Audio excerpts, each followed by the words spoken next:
Hello and welcome to Dabbling in Journals.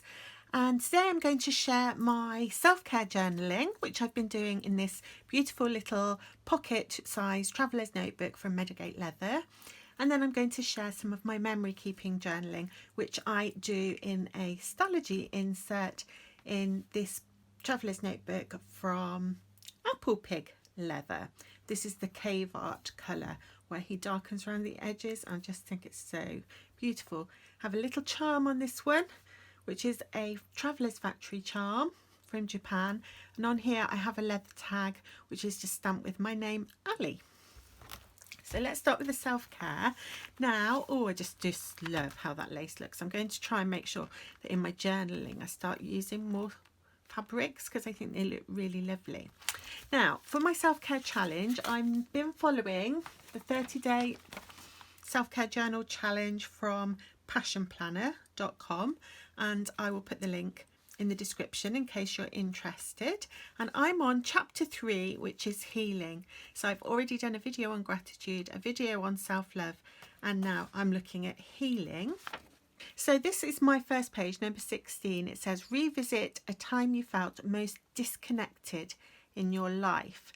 I've decorated here, by the way, with Tim Holtz washi tape and some stamping with Distress Oxide ink, also from Tim Holtz, and the colours go beautifully and I really like that washi tape. I think it's my favourite of my current washi tapes.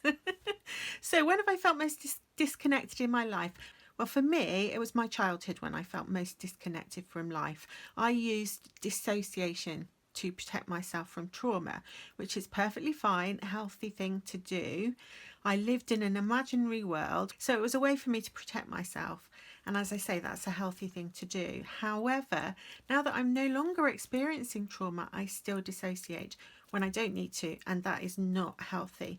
So I'm working on using grounding techniques in response to triggers that I've identified to help me with that. So number 17, what do you need to forgive yourself for? Write the first step towards letting go. Now, interestingly, guilt is a huge problem for me, as it is for many abuse survivors. Much of it is inappropriate. I'm not to blame for the actions of other people. And nevertheless, I feel guilty for not asking for help, even though I was young and it was difficult to ask for help. I still feel that guilt. I feel guilty for the impact my PTSD has on other people. And I could write a list, I've put it here, I could write a list as long as my arm about the things that I feel guilty for. So the first step for me will be to soothe that inner child that feels guilty for things that aren't her fault. So that was my first two. It's quite deep stuff, isn't it? Number 18, how do you show up for yourself during hard times?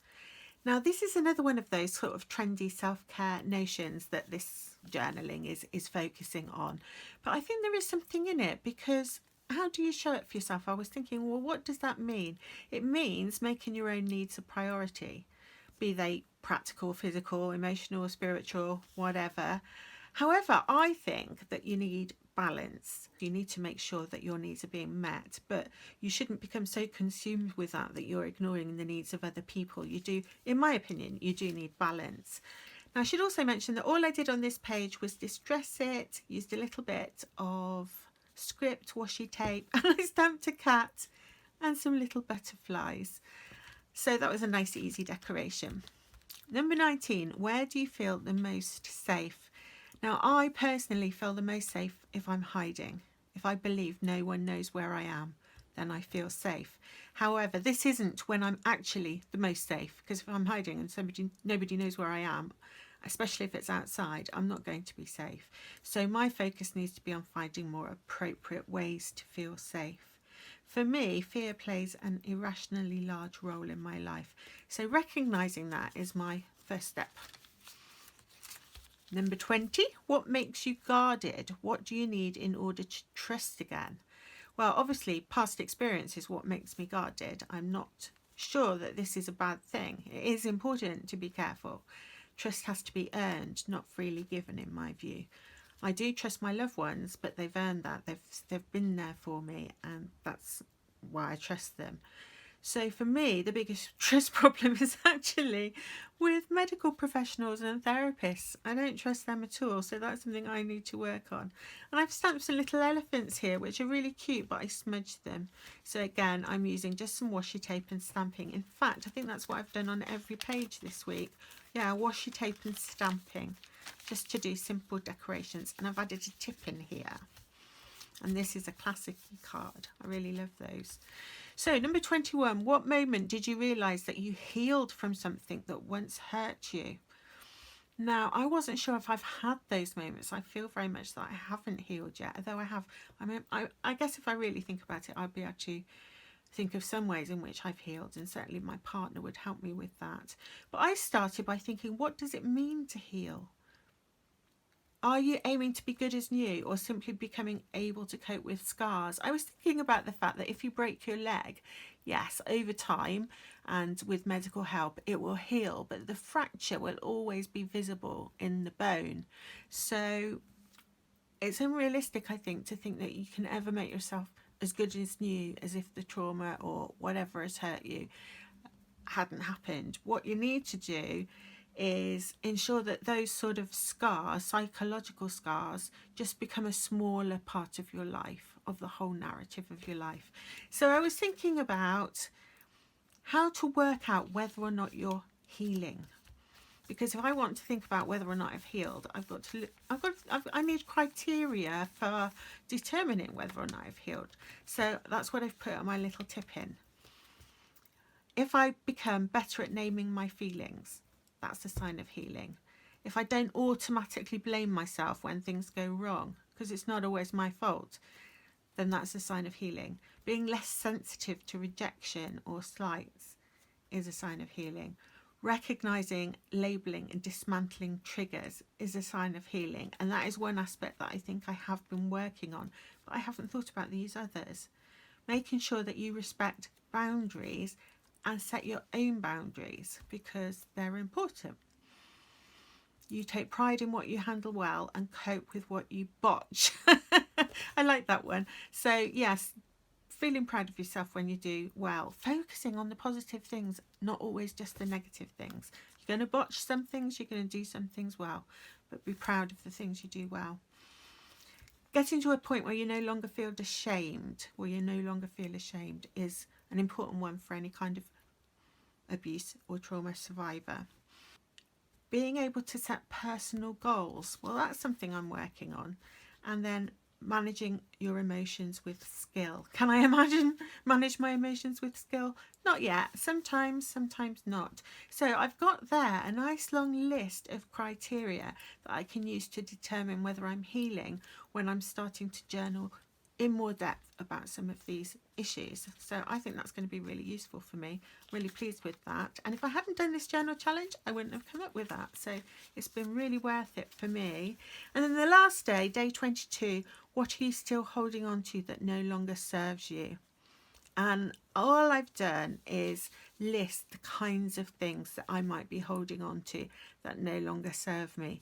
Beliefs. They may be beliefs that I have that I now think are false. If I really examined them and evaluated them. There might be habits I have that are no longer serving me. There could be goals that I'm aiming for that perhaps I shouldn't be. Fears, perhaps they're no longer serving me. I don't need to be frightened of the things that trigger me. Do I have defense mechanisms that are no longer useful? They might have been really useful for a small child, but are they still useful for me now that I'm an adult and I'm in a safe place? Is there something you no longer need? And then friends and relationships. Are there any friends or relationships that no longer are good for me? Or any desires that I have that are no longer good to me or good for me? So that's all I've done there, is I've just listed some of the things that I can reflect on. So what I've decided to do now, I've done 3 weeks of this journal challenge, the gratitude, the self-love, the healing. And the last chapter is transformation, but I think I'm going to pause at this point and I'm going to go back and look at these all of these prompts in much more depth, and I won't do that on camera because I'm sure it won't be interesting to you and it's probably a little too personal for me to share, but I think that's what I'm going to do. I'm going to go back and look at all these in more depth, spend more time journaling about all of the different questions and issues that came up for me as I did this challenge, which I have found really interesting and really helpful. And then in some future point, I might get to the point where I want to start thinking about transformation, but I don't want to rush that. So I'm going to leave chapter 4 for now. And I hope that you've enjoyed me sharing this 30-day self-care journal challenge. I found it useful and I hope that you have too. So do let me know if you've had a go at this challenge and whether it's helped you in any way. And I'm going to be sort of getting myself a couple of more inserts in here so that I can start journaling in more depth about those issues. Okay, so that's my self-care journal, not being abandoned. In fact, I'm just going to go deeper. And let's move on to my memory keeping journal, which is all my happy place. Love this journal. Oh, I love it. Look how fat it's getting. Going to be so big by the time it's all full. So I'm working in a B6 Staology, and let's see, where had we got to? We've done August.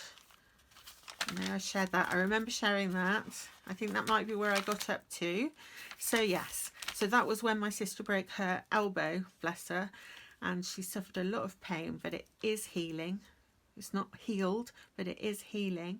It's still quite painful for her, I believe, but she does have some more mobility in her arm. So fingers crossed it will just keep getting better and there won't be any complications. Here, I've done a quick sketch, a scribbly sketch of a pheasant because I was at agility with my dog and she caught a pheasant, which was all very traumatic because we couldn't get it off her for ages. She had this pheasant, it wasn't dead, it was playing dead, and so every time she let go of it, it moved again and she caught it again. So we eventually caught up with her and we rescued the pheasant and put it into the next field, hoping that it wasn't injured, but it's very difficult to tell with a pheasant because they just go still when they're scared. So I was thinking about pheasants. The trouble is, for poor pheasants, they're easy prey because they're ground foraging birds. They can fly, but they mostly run around on the ground. And for my dog, that's just too big a temptation to resist, to run and catch a pheasant. So poor old pheasant. I'm hoping it was okay. And more journaling about my dog here. I've done a little sketch of my dog because this was the day that we took her. We're going to be breeding her. She has a breeding contract. I'm not going to be looking after her when she has her puppies because I have no experience or knowledge that's relevant. So the breeder that bred her is going to take her into her home while she has her puppies, and I'm going to miss her like crazy. I did say I'll probably be camping on her doorstep because I will really miss her. But anyway, yeah, she had her progesterone test. She had ovulated. So we had to rush to meet her puppy daddy so that the deed could be done. And it went really well. And she is now pregnant with possibly 5. She's had a scan, and possibly 5 to 6 puppies. So my partner and I have to have a long and serious think about whether or not we want to take a puppy, and we feel like we need to make that decision before we see them, because once we see them, how on earth would we resist? So we're going to think about that.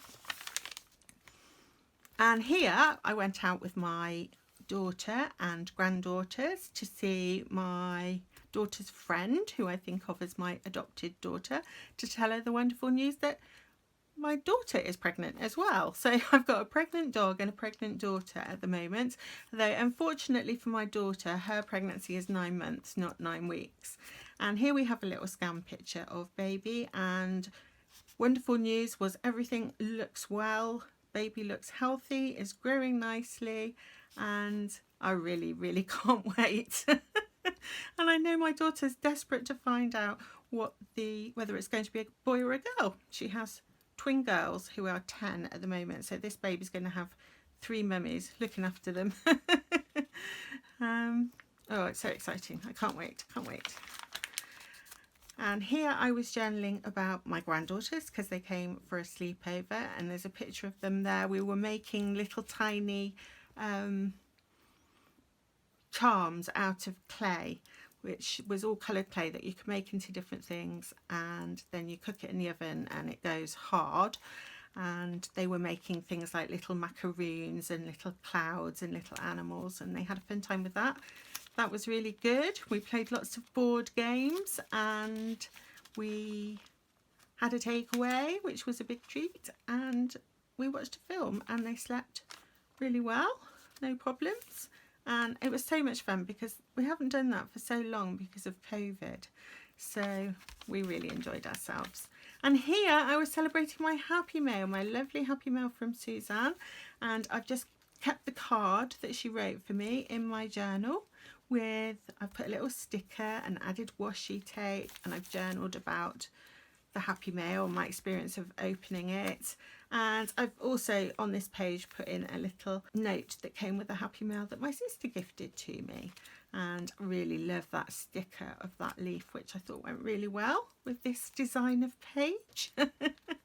And I haven't got a typewriter. I wonder how much fun that would be to have a typewriter, an old-fashioned retro typewriter. I don't know.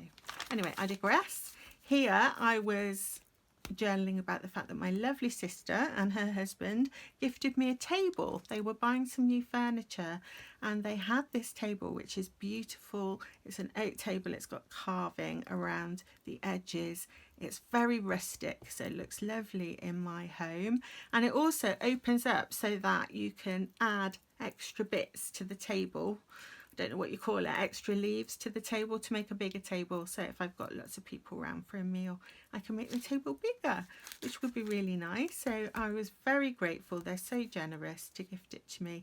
And my brother-in-law even drove it here and assembled it and everything. So that was so nice of them. I'm so lucky with my family, I really am. And here I was journaling about going out for lunch with some friends, and we went to this lovely little rural cafe. It's on a farm, and they make the most delicious scones or scones, however you want to say it.